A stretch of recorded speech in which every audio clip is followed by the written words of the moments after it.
नमस्कार, बहस के नंबर 1 शो ताल ठोक के में आपका स्वागत है। मैं हूं विशाल पांडे। कतर में 8 भारतीयों की जिंदगी खतरे में है। सभी को कतर की निचली अदालत ने फांसी की सजा सुनाई तो समूचा हिंदुस्तान सन्न रह गया। सवाल उठने लगे, क्यों, कैसे और किस जुर्म में। मीडिया रिपोर्ट्स में कथित जासूसी की बात की गई है, लेकिन आधिकारिक तौर पर अभी तक इस मामले पर कोई बयान कतर की तरफ से नहीं आया है। ये सभी 8 भारतीय कतर की एक कंपनी में काम कर रहे थे और उनका वहां बड़ा सम्मान था। फिर अचानक वो गुनहगार कैसे बन गए? कमाल की बात यह भी है कि कंपनी का मालिक, जो कि ओमान का नागरिक है, उसे इसी मामले में पकड़ा गया था और फिर छोड़ दिया गया।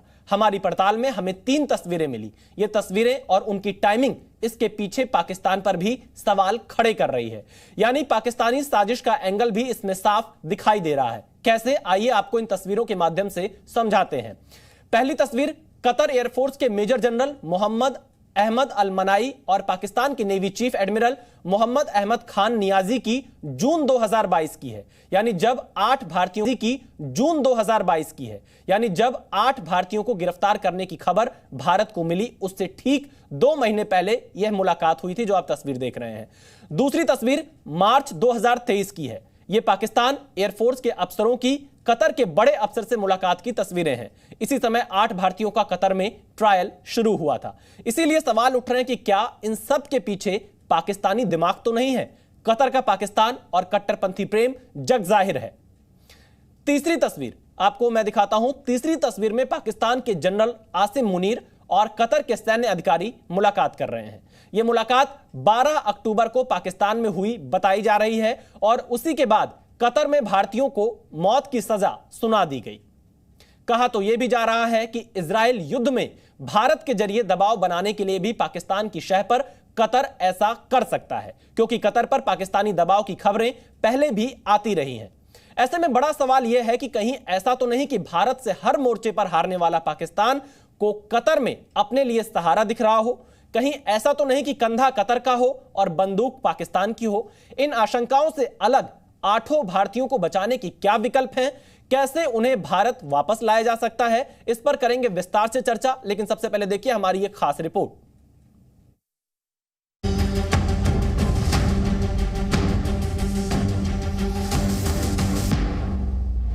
कतर में 8 नेवी ऑफिसर 1 साल से जेल में हैं। आप नहीं ला सके उनको। The trial was behind closed doors. The sentencing, no one knows the reasons, anything like this. It's terribly shocking and I must say unacceptable. भैया उन्होंने उनको मौत की सजा दे दी है और इसलिए प्रधानमंत्री को जो कतर के बादशाह हैं, जिन्हें अमीर कहते हैं, उनसे बात करनी चाहिए कि ये क्या हो रहा है और हमारे जो 8 लोग हैं उनको वापस लेके आना चाहिए।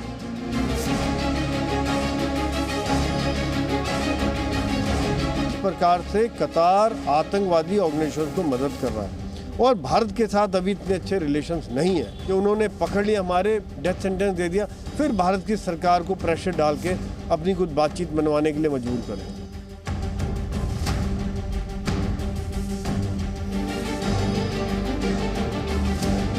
हमारे फॉरेन पॉलिसी का असर नहीं है, प्रभाव नहीं है, वरना छोटा सा कतर देश इस तरह की हिम्मत कर ले। कतर की सरकार से हम कहेंगे हमको ज़्यादा काउंसिल एक्सेस दिया जाए और अगर आवश्यकता पड़ी तो at the highest level Qatar की सरकार से बात करेंगे ताकि इनको वापस हिंदुस्तान लाया जा सके।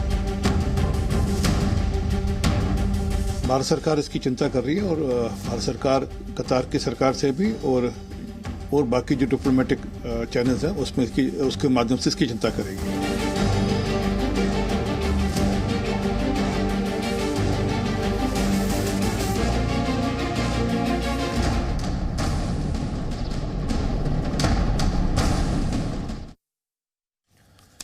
तो देखिए, सवाल यहां पर यही उठ रहा है कि क्या पाकिस्तान ने कतर को उकसाया है और कतर में जिन 8 भारतीयों की जिंदगी इस वक्त खतरे में है उनको वापस कैसे लाया जाएगा, इसी मुद्दे पर बहस करने के लिए हमारे साथ एक खास मेहमानों का पैनल इस वक्त जुड़ रहा है। सुशील पंडित जी जो कि राजनीतिक विश्लेषक हैं, इस वक्त हमारे साथ जुड़ रहे हैं, आपका स्वागत है। मेजर जनरल रिटायर्ड के सिन्हा जी डिफेंस के एक्सपर्ट हैं, हमारे साथ जुड़ रहे हैं, आपका भी बहुत बहुत स्वागत है के सिन्हा जी। दीपक बोहरा जी जो कि पूर्व राजनयिक है, हमारे साथ जुड़ रहे हैं, कई कार्यक्रमों में हमारे साथ लगातार जुड़ते रहे हैं, आपका भी बहुत स्वागत है। इरशाद अहमद खान जी जो कि पीएमएल के लीडर हैं, पाकिस्तान से हमारे साथ जुड़ रहे हैं, आपका भी हम स्वागत करते हैं। डॉक्टर राजा काशिफ साहब जो कि पाकिस्तान के राजनीतिक विश्लेषक हैं, हमारे साथ जुड़ रहे हैं, आपका भी स्वागत है। और मुकीम अहमद जी पाकिस्तान के वरिष्ठ पत्रकार हैं, हमारे साथ जुड़ रहे हैं, आपका भी स्वागत है। पहला सवाल दीपक बोहरा जी, मैं आपसे जानना चाहूंगा कि क्या कतर ने जो ये वहां की अदालत ने फैसला सुनाया है, इसमें पाकिस्तान का रोल आपको कितना नजर आता है? क्या पाकिस्तान कतर को उकसा रहा है? क्योंकि पाकिस्तान सीधे तौर पर तो भारत से नहीं लड़ पा रहा है, तो क्या अब तमाम ऐसे देशों को उकसाने का काम पाकिस्तान की तरफ से किया जा रहा है? अगर कतर पाकिस्तान की चाल में फंस जाता है तो मैं कतर के बारे में बहुत कम सोचता हूं, उनकी जो काबिलियत है। मैं वहां गया हूं सर, मेरा नहीं ख्याल आपके जो विशेषज्ञ हैं यहाँ इनमें से कितने वहां गए हैं या वहां रहे हैं, मैं गया हूं कई बार।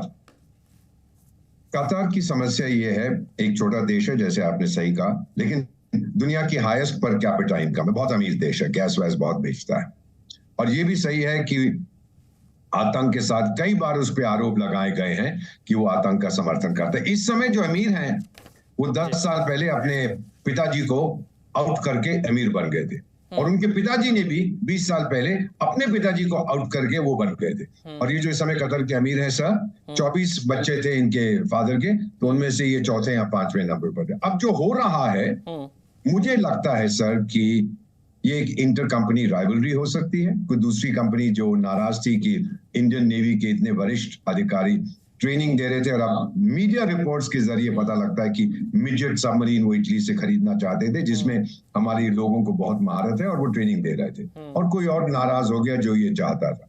कतर का रोल हमेशा यही रहा है कि दोनों तरफ को खुश करने की कोशिश करो। आप ये इजराइल में भी देख रहे हैं, इजराइल के साथ भी नरमी बरतते हैं, हमास का भी समर्थन करते हैं, पैलेस्टाइन का भी करते हैं। ये हमेशा से उनकी पॉलिसी रही। मैं इतना बता देना चाहता हूँ सर कि मैंने अपने करियर में कई बार ऐसे केसेस से डील किया है।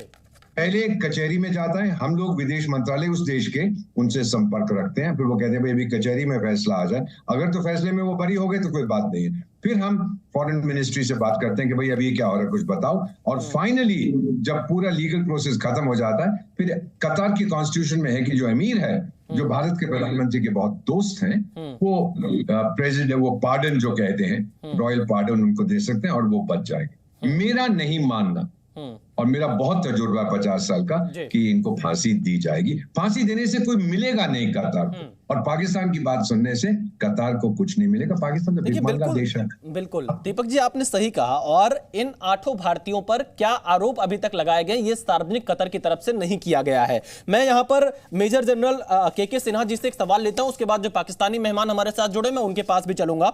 के सिन्हा जी, कैसा रोल देखते हैं आप पाकिस्तान का? क्योंकि जो तस्वीरें अभी हमने दिखाई कार्यक्रम में, पाकिस्तान की सेना की, वायुसेना के लोग कतर के तमाम लोगों से मुलाकात करते हैं, टाइमिंग को लेकर लगातार सवाल उठ रहे हैं कि क्या इस मुलाकात के बाद ही इस तरह का फैसला आया है? विशाल जी जय हिंद, और ये जो पाकिस्तान से बैठे हुए लोग हैं उनको सलाम अलैकुम। देखिए, ये जो आपने सवाल किया है, ये पूरा का पूरा ये गेम है, ये एक गेम है जो इतना डटी होता है जियो पॉलिटिक्स में एंड जियो स्ट्रेटजिकली, जो कि पाकिस्तान से चलाया हुआ है, और आपने तो उसकी कड़ियाँ रख दी, 2 आपने दिखाए। देखिए, यदि इसको आप पूरे तह पे जाइएगा तो एब्सोल्युटली क्लैरिटी से आपको ये समझ में आ जाएगा कि ये हो क्या रहा है। सबसे पहले ये जो भी है 2008 में एक हमारी एग्रीमेंट है बिटवीन कतरी गवर्नमेंट एंड इंडियन जो उस समय और मनमोहन सिंह के समय का है कि उनके आर्म फोर्सेस को, खास करके उनके नेवल फोर्सेस को जो ट्रेनिंग देना, ये उसकी एग्रीमेंट के तहत डिफेंस डील के अंदर हुई थी जी, और उसके तहत चल रही है। और जितने भी 8 हमारे जो सेलर्स हैं, जो ऑफिसर्स हैं नेवी से, वो बड़े हाईली डेकोरेटेड हैं, और उनकी अपनी योगदान 6 से 4 साल उनकी वहाँ पर योगदान देते रहे हैं। ये नेवी टू नेवी ऑल्सो ये बहुत ज़्यादा चल रहा था। जी। अभी आप नहीं बताया, क्योंकि यहाँ पूरा का पूरा यदि मिडिल ईस्ट में आप पकड़ेंगे और दीपक साहब बैठे हैं, तो एक देखिए एक डिप्लोमेसी होती है यहाँ पर, हमें राजनीतिक तरीके से एक मिलिट्री डिप्लोमेसी होती है जो उसकी दांत होती है एक, और ये बताएंगे कि मिलिट्री डिप्लोमेसी के अंदर में मिलिट्री मसल के ऊपर में कितना हमारी दामनदार होती है पूरी आज के में जियो स्ट्रैटेजिक और जियो पॉलिटिकली जब हम मूव करते हैं, मैनूवरिंग करते हैं। कतार की फितरत ये रही है, कतार जो डबल गेम खेलता है वो आज पूरा एक्सपोज्ड है। देखिए कतार में सबसे बड़ी यूनाइटेड स्टेट्स की नेवल फ्लीट, आप कहते हैं जो नेवल बेस है, 7,000 सैनिक वहां रहते हैं। कतार जो ये गेम खेलता है कि आप कभी इसके फिलिस्तीनियों के साथ लग जाओ, कभी भारत के साथ लग जाओ, कभी हमास के साथ लग जाओ, उनको पैसा दे दो। जो हाईएस्ट टेररिस्ट ऑर्गेनाइजेशन का सरगना है रईसी, वो वहाँ रहे, तो ये और फिर पैसा देता है इनको, तो ये जो मुहैया करवाता है, चाहे वो आपके जितने टेररिस्ट ऑर्गेनाइजेशन है पाकिस्तान के अंदर में, जैसे मोहम्मद, लश्कर तोयबा, हिजुल मुजाहिदीन, और ये क्लियरिटी से है। फिर वो डबल गेम ये खेलता है जबकि आप अमेरिका को कुछ करना होता है मिडिल ईस्ट में या पाकिस्तान के अंदर थाकानी नेटवर्क, तो ये जो डबल गेम का गेम है, उस गेम में वो भारत को उलझाना चाहता है। इसके पहले यदि आप देखिए श्रृंखला कहां से शुरू हुई, जून 2022 में अपनी ले जाएं, उस समय एक बीजेपी की हमारी प्रवक्ता थी, मैं नाम नहीं लूंगा, आप सबको पता है, और फिर हमारे को थोड़ा बैक ट्रैक करके ये बोलना पड़ा कि ठीक है, उसको प्रवक्ता से निकाल दिया गया, उन्होंने कुछ दिया था और वो बहुत हेवी तरीके से आया कि करना ही पड़ेगा इसको आपको। तो गिव एंड टेक है। आज हमारी कुछ डिपेंडेंसी है उनके ऊपर में, हमारा $13 बिलियन का ये होता है, हमारे LNG जो है, और उसके अलावा जो दोनों तरह के गैस का जो हमारा वहाँ से लेना देना है चल रहा है, जिसमें 48% डिपेंडेंसी है इसके ऊपर में। तो देखिए ये जो चीजें चलती हैं, और फिर क्या करता है, क्यों उन्होंने इसको पकड़ा है, और अगस्त में यह हुआ, सितंबर में उनको सॉलिटरी कंफाइनमेंट 4.5 years, आप सोच सकते हैं, जो आपके एग्रीमेंट के थ्रू जाते हैं वहां के ट्रेनिंग करने के लिए, नेवल की ट्रेनिंग के लिए जाते हैं। 3 ओमान का आपने बताया, ओमान की कंपनी है, ओमान के वहां पर एक स्क्वाड्रन लीडर साहब ये कंपनी चलाते हैं, वो भी पकड़े गए थे, वहां से निकल जाते हैं, पाकिस्तान की पूरी सत्ता पहुंच जाती है। और कुलभूषण यादव का मैं आपको याद दिलाना चाहूंगा, कुलभूषण यादव पाकिस्तान के अंदर में ऐसे ही अबडक्ट करा के ईरान के बॉर्डर से चाबहार के ऊपर में लाया गया। कब? जिस दिन आपने देखा होगा रैमपोर्ट से एक आवाज उठी थी कि हमारे हाईएस्ट नेता ने कहा था कि बलूचिस्तान के अंदर में जो चल रहा है उसके अंदर में हमारी आंखें हैं, हम देख रहे हैं। और उसके 2 दिन बाद उन्होंने वहां ले गया कुलभूषण, और सेम पैटर्न देखिए ना। बिल्कुल उनको आप वो नहीं देते, काउंसलर एक्सेस नहीं देते, उनके बारे में नहीं बताते। सिन्हा जी, ये तो 8 भारतीय निजी कंपनी में काम कर रहे थे और अभी तक कोई आरोप इनके ऊपर क्या लगा है, ये इसकी जानकारी नहीं दी गई है, और सवाल लगातार पाकिस्तानी साजिश को लेकर यहां पर उठ रहा है। मैं इरशाद अहमद खान, जो कि PMLN के नेता है, पाकिस्तान से हमारे साथ जुड़ रहे हैं। इरशाद साहब, आखिरकार पाकिस्तान का ये कैसा डर्टी गेम है? मैं ये कहूंगा, देखें जी, मुझे सुनिएगा जरा, क्योंकि मैंने बड़ा भाषण सुना बोरा साहब का भी। भाषण नहीं, वो लोग तथ्य बता रहे थे सर, भाषण नहीं, तथ्य बता रहे थे, आप लोग को आईना दिखा रहे थे। मैं कह रहा हूं कि मुझे भी आईना दिखाने दीजिएगा, बोलिए ना, शोर ना कीजिएगा। आप जो आपका मिर्ची चलाते हैं ना गल्फ स्टेट से, उसी का इरशाद साहब अपनी बात पूरी करिए, आप अपनी बात पूरी करिए। देखिए बोल पड़े, मैं अभी ये कह रहा था, बोले थोड़ा सा, आपने बुलाया है साथियों को। अच्छा, अब जरा सुने, मैं चलिए इरशाद साहब जल्दी आप अपनी बात रखिए, फिर मैं मोदी जी के आपका चल पड़ा वो, मुझे जो मैं जो स्टेट में आपका है ना पिछले, और जो जासूसी करते हैं आप लोग दुनिया में जाकर के, आप इनकी वजह से मोदी जी की इंतहा पसंदी की वजह से लाखों लोग, मुझे लगता है कि बेरोजगार हो जाएंगे, कतर से, सऊदीया से, दुबई से। अरे इरशाद साहब, आपकी आर्मी, आपकी सेना क्यों साजिश में जुटी हुई है कतर में? पहले मेरी बात सुन। पाकिस्तान ये डर्टी गेम कब तक खेलेगा? भारत के साथ तो आप मुकाबला करने की आपकी औकात है नहीं, आपकी हिम्मत है नहीं, अब आप साजिश में लग गए हैं, साजिश में जुट गए हैं। बात है तो मैं आपके सामने बैठा बात कर रहा हूँ, आपकी आंखों में आंखें डाल करके आपके चैनल पर। अरे आंखों में आंखें तो हम लोग डालकर बात करते हैं, आप लोग तो साजिश कर रहे हैं। जो कुछ आप लोग कर रहे हैं, जो कुछ आपको लोग कर रहे हैं, साजिश करने की कोशिश कर रहे हैं, दहशतगर्दी पूरी मुल्क में दुनिया में फैलाने की कोशिश आप लोग कर रहे हैं और जगह जगह पकड़े जा रहे हैं। इरशाद साहब, पूरी दुनिया जानती है कि आतंक की जननी पाकिस्तान है। पाकिस्तान में आतंकवादियों को पनाह दिया जाता है, टेरर कैंप पाकिस्तान में चलाए जाते हैं और इसका शिकार खुद पाकिस्तान भी होता है। जो बीज आपके देश में बोया जाता है, पूरी दुनिया जानती है आतंकवाद कहां से आता है। मैंने भाषण सुना, मेरी आवाज नहीं सुनेंगे आप? इरशाद साहब, आपकी आवाज जरूर सुनेंगे, लेकिन आपको आईना दिखाना हमारा काम है।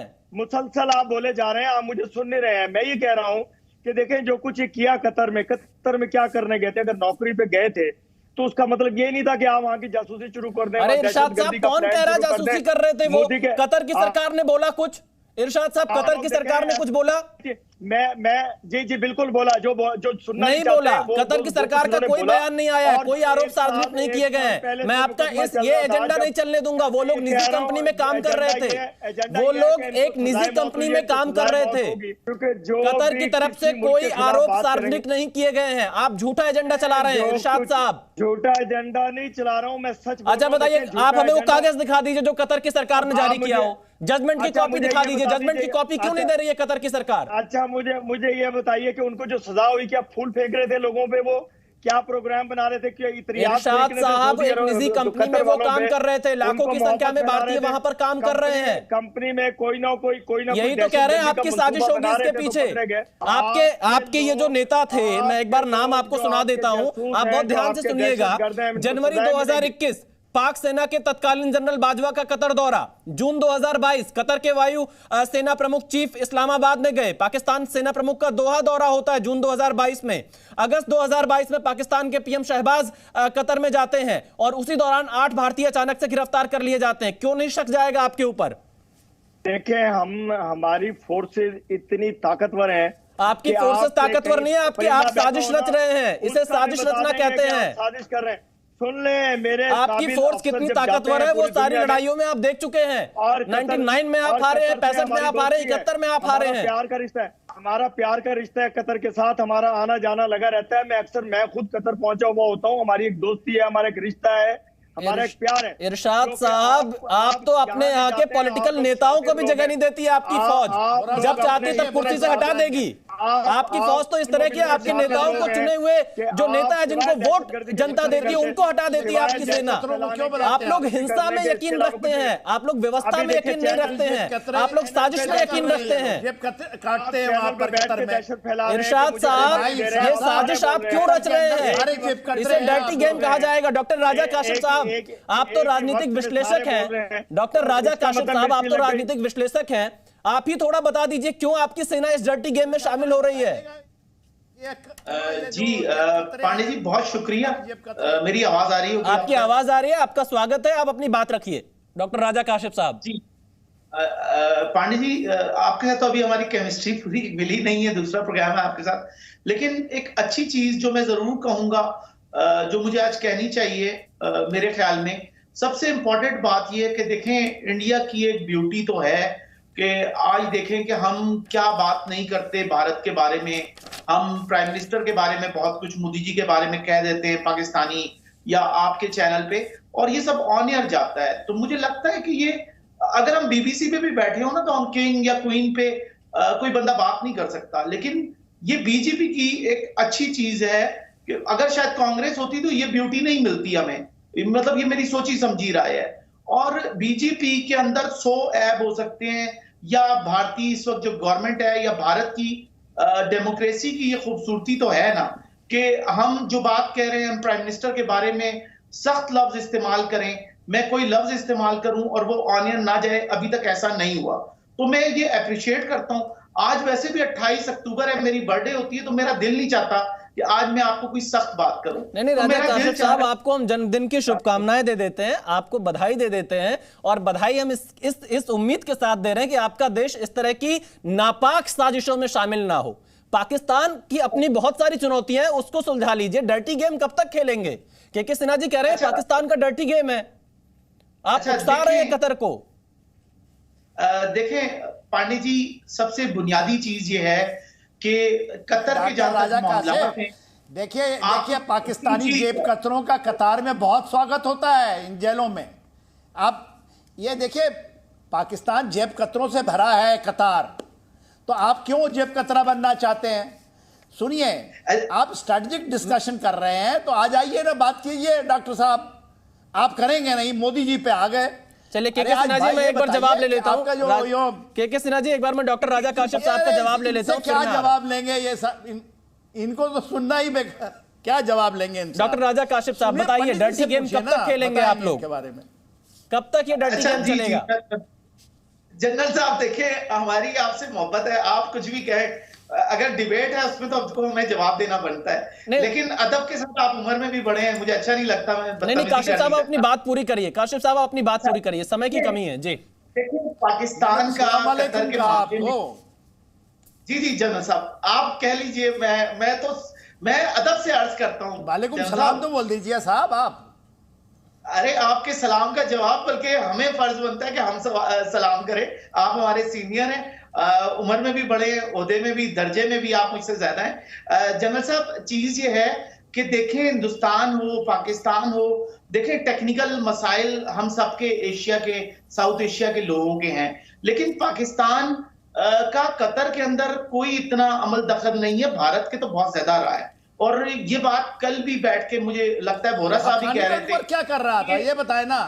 आप कहते दाखिल नहीं है जो आपका सूरा चला रहा था कतार आपके देश में, हकानी नेटवर्क का जो कर रहा था, ठीक है, उनको मार पड़ी उसके बाद दोहा में, आप क्या कर रहे थे बताए ना।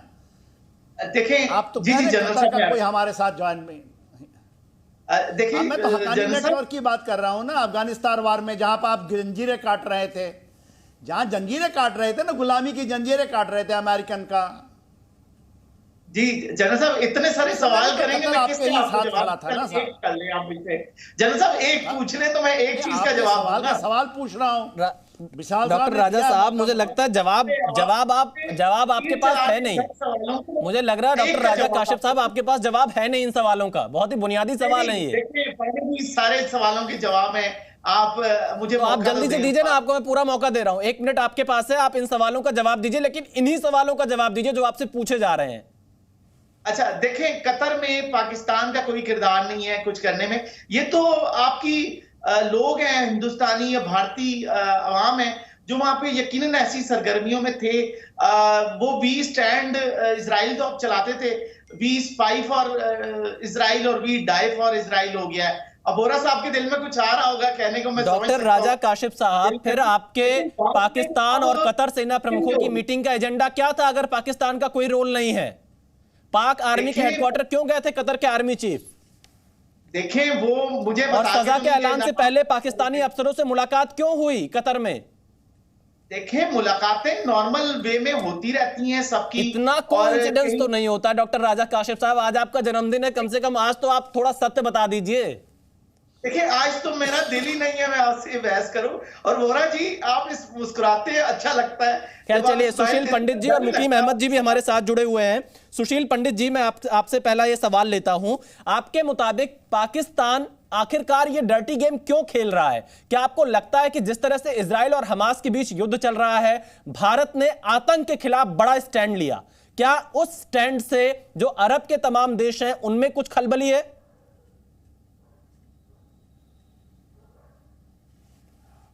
देखिए, इस वक्त हम लोग केवल इस तरह के अनुमान लगा सकते हैं, एक अटकल लगा सकते हैं कि क्या हुआ होगा।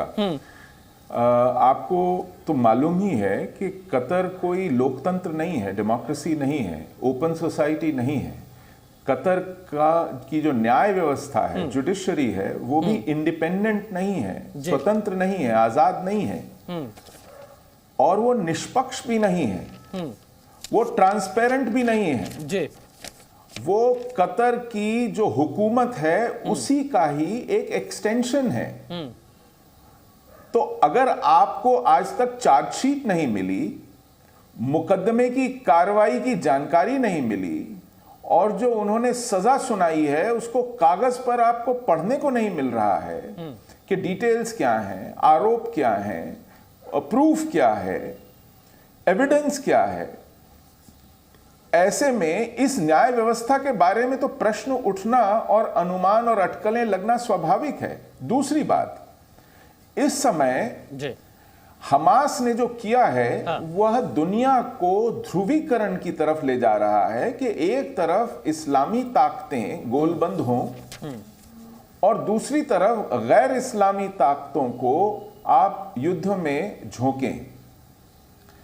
तो इस परिस्थिति में पाकिस्तान जो अपने आप को इस्लाम का गढ़ समझता है, पूरे दुनिया के इस्लाम का ठेकेदार समझता है और उसके ईस्टर्न फ्लैंक को, जो पूर्वी सीमा है, उसको आगे फैलाने वाला एक एजेंट समझता है। बिल्कुल बिल्कुल। वो सोचता है कि भारत जो है वो दुनिया के इस्लामीकरण की राह में एक रोड़ा है। तो फिलहाल मैं एक बार मुकीम अहमद के पास चलता हूं, जो कि पाकिस्तान के वरिष्ठ पत्रकार हैं, हमारे साथ जुड़े हुए। मुकीम अहमद जी, आपने सुना होगा कि हर कोई पाकिस्तान की तरफ ही इस पूरे जो शक की सुई है उनकी घूमती हुई नजर आ रही है। आखिर पाकिस्तान अपने देश को क्यों नहीं संभालता है? क्यों हर देश में घुसता चला जाता है इस तरह साजिश करने के लिए, और उसको मिलता कुछ नहीं है लास्ट में?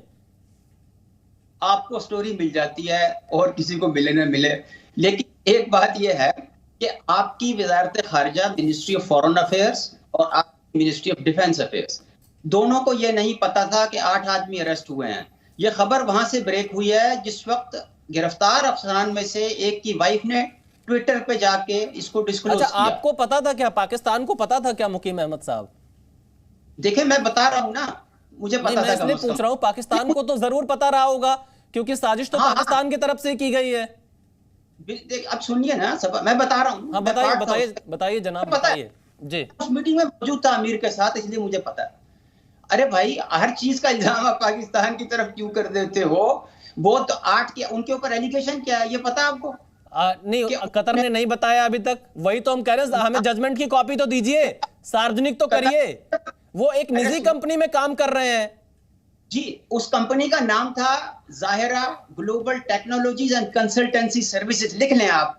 नहीं, हमारे पास है, हम आपको बता देते हैं अगर आपको जानकारी के लिए चाहिए। अल दाहरा कंपनी है और उसके मालिक को तो सही। अभी एक और भी तला मेरे पास, कतर के इंटरनेशनल मिलिट्री ऑपरेशंस के हेड को भी गिरफ्तार किया हुआ इस केस में। मुकीम अहमद साहब, मैं इसीलिए तो कह रहा हूं, पाकिस्तान की साजिश है, इसीलिए आपको पूरी जानकारी है। और अभी भी कतर की तरफ से कोई जजमेंट की कॉपी सार्वजनिक नहीं की गई, कोई बयान नहीं जारी किया गया कि आखिरकार क्या आरोप लगे हैं। लेकिन पाकिस्तान को सब पता है, क्योंकि ये स्क्रिप्ट रिटन बाय पाकिस्तान है क्या?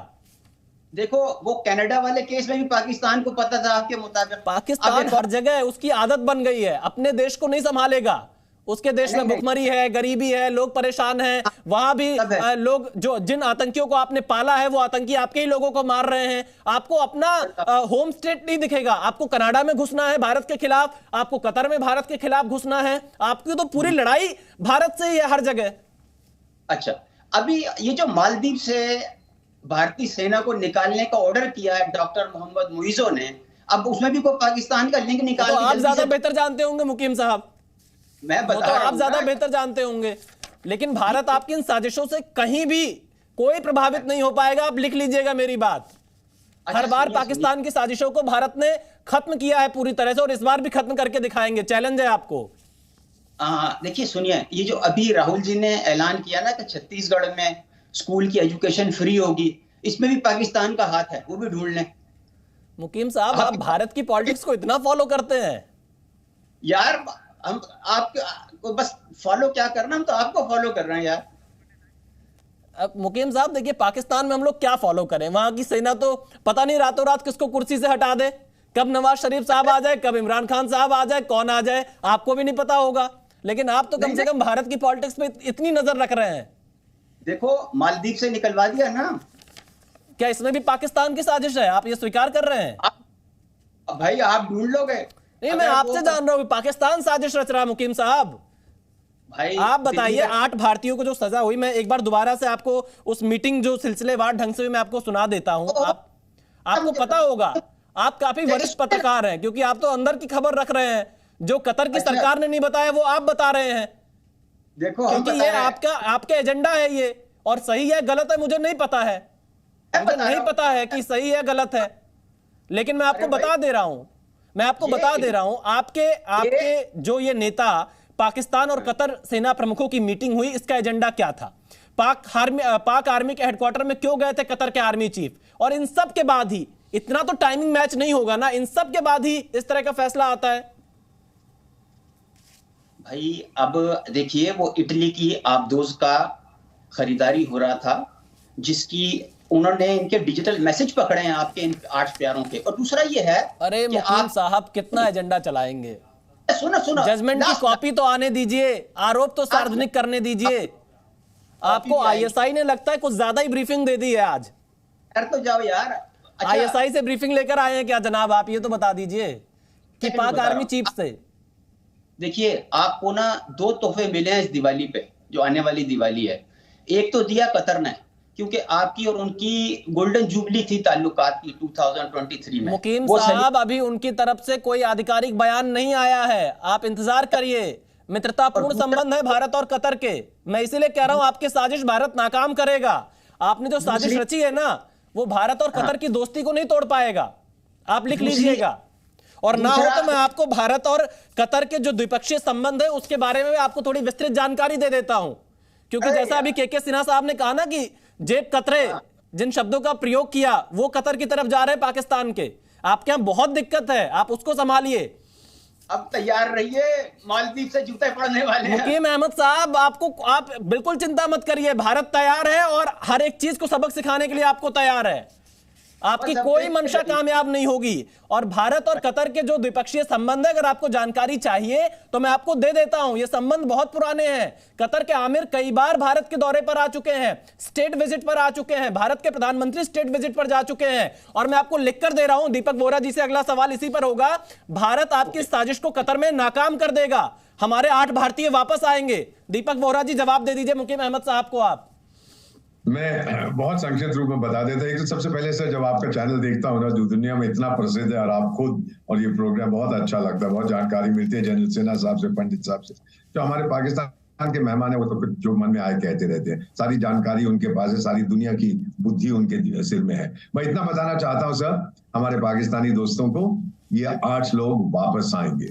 इस समय हमारे संबंध और जो कॉन्टैक्ट है भारत के प्रधानमंत्री और एमीर का, बहुत दोस्ती है, ये वापस आएंगे। भारत मां अपनी संतान को वापस लाएगी।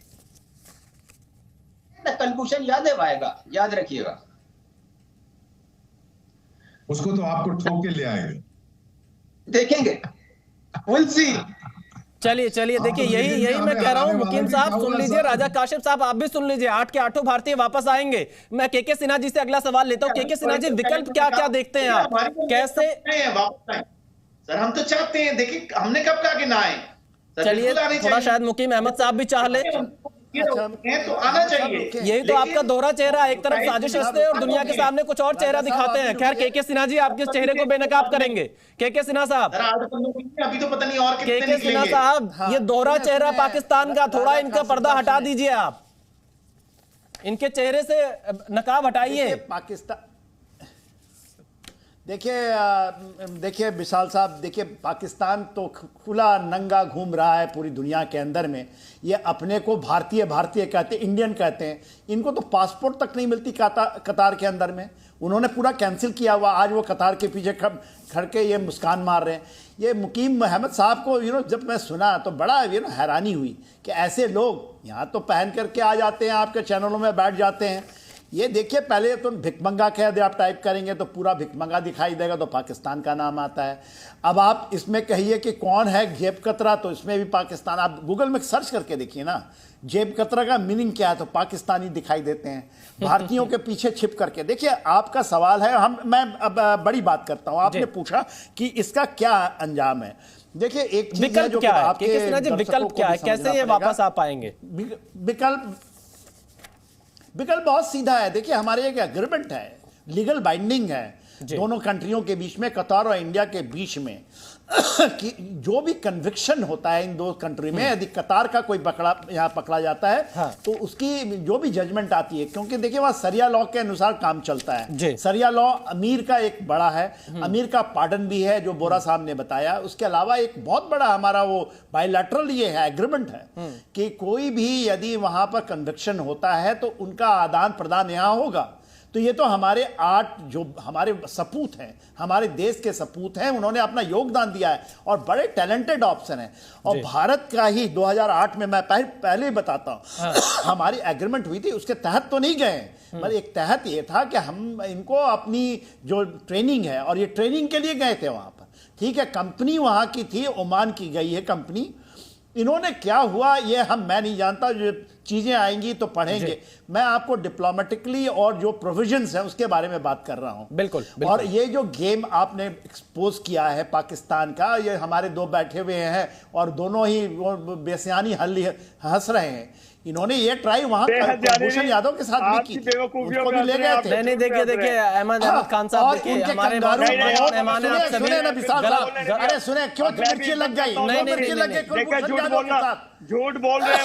केवल हमारे यहाँ से आया था ना, हमारे लाल किला से यह आया था कि बलूचिस्तान का जो खात्मा है। अच्छा देखिए, मैं आप टुकड़े होने हैं। अच्छा चलिए डॉक्टर राजा काशिफ साहब, आप हमें थोड़ा आज आप हमें थोड़ा खुश नजर आ रहे हैं क्योंकि आपका जन्मदिन है। एक सवाल का जवाब आप ही दे दीजिए कि सैलरी क्यों नहीं दे पा रहे हैं आप सैलरी क्यों नहीं दे पा रहे पाकिस्तानी क्रिकेटर्स को? क्या जो बाकी वो अच्छा सब शांत है, आप पाकिस्तानी क्रिकेटर्स को सैलरी क्यों नहीं दे पा रहे हैं? ये आपने बड़ी अच्छी बात की। असल में हुआ ये कि क्रिकेट बोर्ड के जो चेयरमैन आए हैं वो पीपल्स पार्टी के कहने पे पिछली अभी जो 1 साल की गवर्नमेंट में आए, और पीपल्स पार्टी का अपना एक ट्रेंडिंग है, उनका अपना एक कल्चर है। देखिए 71 जब हुआ, जब बांग्लादेश बना, किसकी गवर्नमेंट बनी? पीपल्स पार्टी की। पीपल्स पार्टी ये हर दौर में पाकिस्तान में हमें मसले नजर ही आते हैं। तो इसलिए अगर आप ये कह रहे हैं कि ये मसला किस लिए नहीं दे पा रहा, तो आप देखें कि मुस्लिम लीग नून का दौर आता है तो चीजें थोड़ी बेहतर हो जाती हैं। राजा काशिफ साहब, पाकिस्तान की जनता को आप लोग कितना परेशान करेंगे?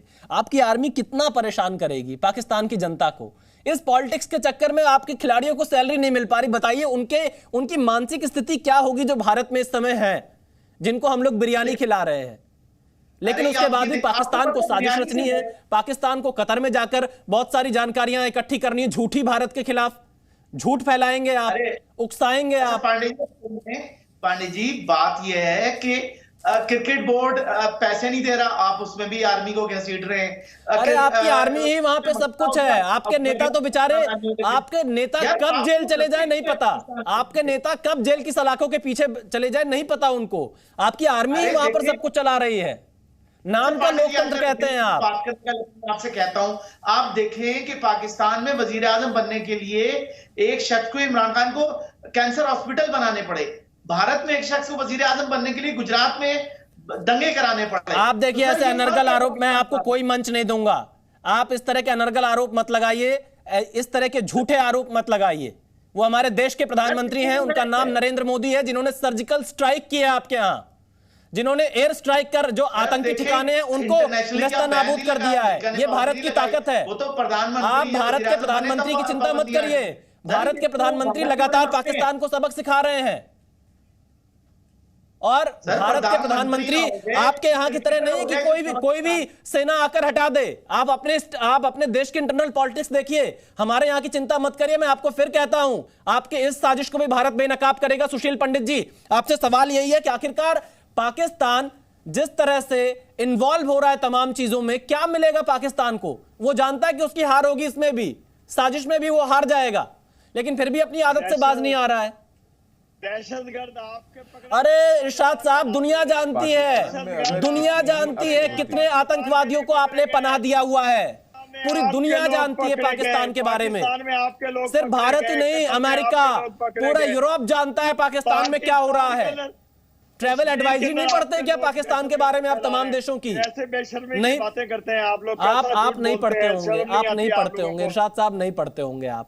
आपको तो पाकिस्तान का जो आतंकवाद है आपको कैसे दिखेगा? बहुत करे आतंक, आपकी ISI आर्मी उसमें शामिल होती है आतंकवादियों के साथ में। दहशतगर्द जाते हैं, आपकी सेना, आपकी जो पुलिस है, आपके जो लीडर्स हैं, वो इन आतंकवादियों को पनाह देते हैं, इनके साथ रहते हैं, तो आपको कमी कैसे दिखेगी इरशाद साहब? लेकिन पूरी दुनिया जानती है कि पाकिस्तान ही आतंक की जननी है। चलिए मैं सुशील पंडित जी से एक आखिरी कमेंट यहां पर लेता हूं। मैं सुशील पंडित जी, थोड़ा पाकिस्तान को अपने अंदाज में जवाब दे दीजिए आप। ये लोग कुछ सच का आईना देखकर जाएं, कम से कम अपने मुल्क की बेहतरी के लिए सोचें, साजिश ना करें। विशाल जी, कोई जवाब का फायदा नहीं है। ये मजहबी जुनून में डूबा हुआ देश है। अगर इन्हें इतनी सूझबूझ या समझ होती तो आज ये हाल नहीं होता। ये बर्बाद हो गए, कंगाल हो गए, दुनिया भर में रुसवा हो गए। चलिए, आप सभी को बहुत बहुत शुक्रिया, आप हमारे साथ जुड़े। डॉक्टर राजा काशिफ साहब, आपको जन्मदिन की शुभकामनाएं। लेकिन आप अपने देश से कहिए इस तरह की उल्टी सीधी साजिश न रचे। भारत इन सबको बेनकाब करता रहेगा। जी न्यूज़।